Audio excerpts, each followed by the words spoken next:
Let's go Dolphins! Something big is quietly brewing within the Miami Dolphins organization, and most fans haven't yet realized what might be coming. Superficially, everything seems under control with the arrival of Malik Willis and the team trying to move forward toward 2026.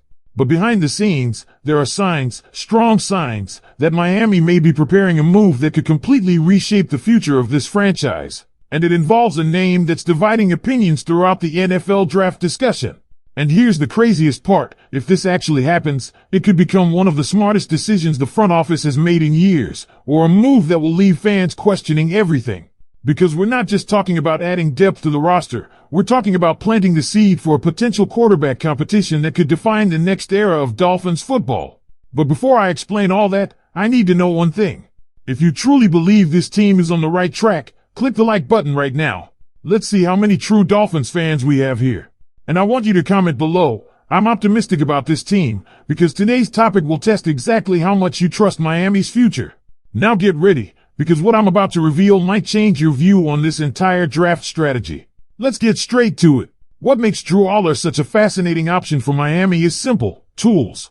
At 6 feet 5 inches, with one of the strongest arms in this entire draft class, he checks off boxes that you simply cannot teach. He can make throws to every level of the field, squeeze passes into tight windows, and operate within the rhythm of an offense when things are clicking. That's not speculation, that's been observed and even highlighted by analysts who believe his style could translate if developed properly. But here's the flip side, and it's a big one. The inconsistencies are real. His decision-making has been questioned. His processing speed? Not where it needs to be. There are moments where he struggles to read defenses quickly, doesn't move through progressions efficiently, and ends up making inaccurate throws that stall drives. And that's exactly why a player once seen as elite is now being discussed as a potential day 3 pick. So why would Miami even consider this? Because this front office isn't just thinking about 2026. They're thinking long-term. There's a philosophy forming here, one that mirrors organizations like Green Bay, where quarterbacks are constantly being developed in the background. And with 11 draft picks available, including multiple selections outside the top 100, the Dolphins are in a position where taking a calculated risk won't derail the rebuild. It could actually accelerate it. And let's not ignore the internal competition factor.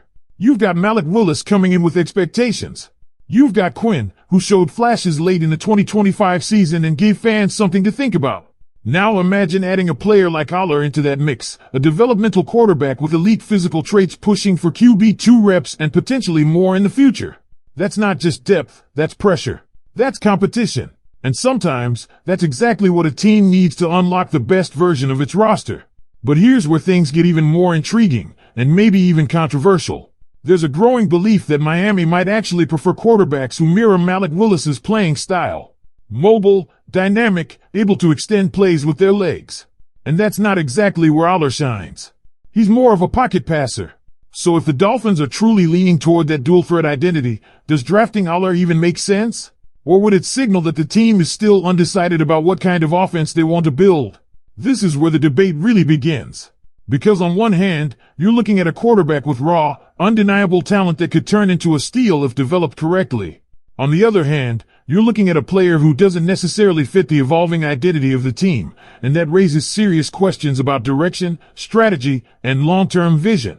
And here's where the situation takes another turn that not enough people are talking about, because while Drew Aller brings undeniable upside, the Miami Dolphins are quietly doing something that might tell us everything about their real intentions heading into this draft. They are doing extensive homework on quarterbacks, but not just any quarterbacks. They're focusing heavily on mobile, dual-threat players who can replicate what Malik Willis brings to the table. That right there is a huge clue. Because if the plan is to build an offense around mobility, improvisation, and quarterbacks who can extend plays outside the pocket, then Aller suddenly becomes a questionable fit. Not because he lacks talent, but because he doesn't match the identity Miami may be trying to establish. And when you look at the names the Dolphins have already brought in for visits, it reinforces that idea even more. Players like Jaylen Green, Ty Simpson, and others who can hurt defenses with their legs are clearly on the radar. That's not, it's strategy. Now think about this from a coaching perspective. If Malik Willis were to miss time, what happens to the offense? Do you completely change your playbook to accommodate a pocket passer like Aller? Or do you plug in another quarterback with similar traits and keep everything running smoothly? That's where the value of a dual-threat developmental QB becomes extremely attractive. It's not just about talent, it's about continuity. And this is why some inside the building may actually be leaning away from Aller, despite all the hype around his arm strength and physical tools. But don't get it twisted, there's still a very real scenario where Miami pulls the trigger on him. Why? Because value matters. And if Aller falls into that fourth-round range, you're suddenly talking about a player who was once viewed as a potential franchise quarterback being available at a fraction of the cost. That's the kind of move that smart front offices don't ignore. It's low risk, high reward. And if he hits, you may have just found your future starter without spending a premium pick. At the same time, the Dolphins have so many needs across the roster, tight end, wide receiver, offensive line, defensive backfield, that using even a mid-round pick on a quarterback could be seen as a luxury. Some fans will argue that every single pick should go toward immediate impact players. And honestly, that argument makes sense. This team is trying to compete. They're trying to build something real for 2026. But here's the counterpoint, and it's a strong one. Quarterback is the most important position in football. You don't wait until you need one to start developing one. The best organizations are always preparing for the future, even when the present looks stable. And based on everything we're seeing, everything that's been said publicly, and the way this front office is operating, it feels almost inevitable that Miami will draft a quarterback with one of their 11 picks. The real question isn't if, it's who. Do they go with a high upside pocket passer like Drew Aller and bet on their coaching staff to develop him into something special? Or do they double down on the Malik Willis blueprint and bring in a quarterback who can run, move, and create chaos for defenses right away, even if his passing isn't fully polished yet? Because make no mistake, there are names out there. Quarterbacks who could come in and immediately contribute in specific packages, especially in red zone situations. Players who could be used creatively while they develop as passers. That kind of versatility adds another layer to the offense, and it's something Miami clearly values right now. So now we're at a crossroads, Dolphins fans. This isn't just about drafting a quarterback. This is about identity, direction, philosophy. Are the Miami Dolphins building around a traditional pocket passing future, or are they fully committing to a modern, mobile, dual threat system? And more importantly, if Drew Aller is sitting there on day 3, staring you in the face, are you willing to pass on that kind of upside? But here's the part that should really get your attention, because it feels like the Dolphins are playing a much deeper game than most people realize right now. This isn't just about finding a backup quarterback or adding competition to the room. This is about building layers within the roster, layers that give Miami flexibility no matter how the 2026 season unfolds. Think about it this way.